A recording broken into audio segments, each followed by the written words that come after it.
Gabor Lukacs joins me now. Gabor is the air passenger rights advocate. Gabor, it's good to have you back here on CTV News Channel. Good evening. I know that you were keeping a close eye on what was going on with the hearing there. First, give me your take on the government's response. We heard Transportation Minister there, Omar Al-Gabra, saying the government's not hiding. We are here. We are going to make changes. We are going to be transparent and accountable. The government missed the plane about 5 years ago when the framework was put in place to begin with. We cautioned, as did many other consumer advocates, that what the government was putting in place does not measure up to the European Union gold standard, and now we see the results. The problem is compounded by lack of enforcement by the government of passenger rights. When an airline breaks the law does provide the government the power to fine airlines up to $25,000 per passenger per violation per incident, yet that power has largely fallen into disuse. In the few occasions when a fine is being issued at all, it is nominal, symbolic, $200 per passenger, and therefore it is more profitable for airlines to mistreat passengers or allow mistreatment to happen, like what we have seen in the recent holiday season. It's just much more profitable than actually put the necessary measures in place. So what do you want to see then?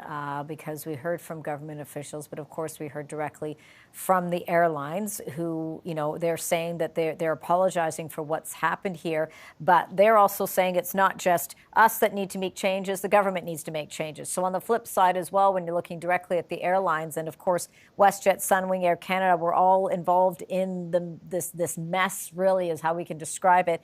What do you want to see there? Because I know from the work that you've been doing, this has been a constant call, not just 5 years ago, but several years prior to that.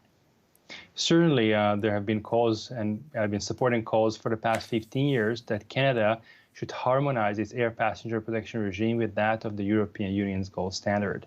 The European Union has a regime that is simple, straightforward, very easy to verify whether compensation is or isn't owed to a passenger, and doesn't require 1,000 pages to determine the fate of $400, which often seems to be the case in Canada. I would also like to see stringent, strict enforcement of passengers' rights. We have laws and we have powers to the government can use, but so far has refused or neglected to use to issue fines to airlines that break the law. Those powers are there for a reason, and the point is not to punish airlines, but rather to make compliance with the law more profitable than non-compliance. Why do you think then, as you point out, what happens in Europe in terms of the checks and balances that are put in place are making the process much easier for passengers?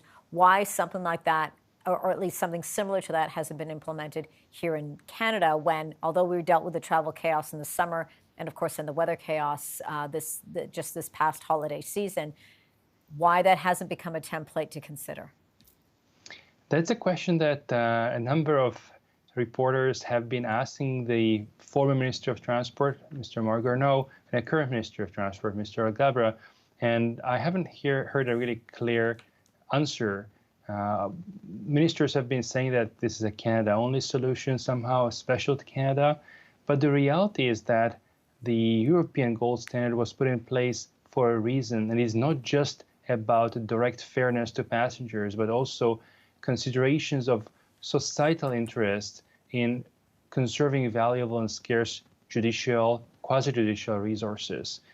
A system that works has to be such that the cost of enforcement does not exceed and is not disproportionate to the amounts at stake. We'll be following it. We know those hearings are going to be continuing next week, is my understanding. Gabor, thank you so much for giving us your time on this. Gabor Lukacs is the air passenger rights advocate. Thanks again for this, Gabor. Thank you very much for having me. You're welcome.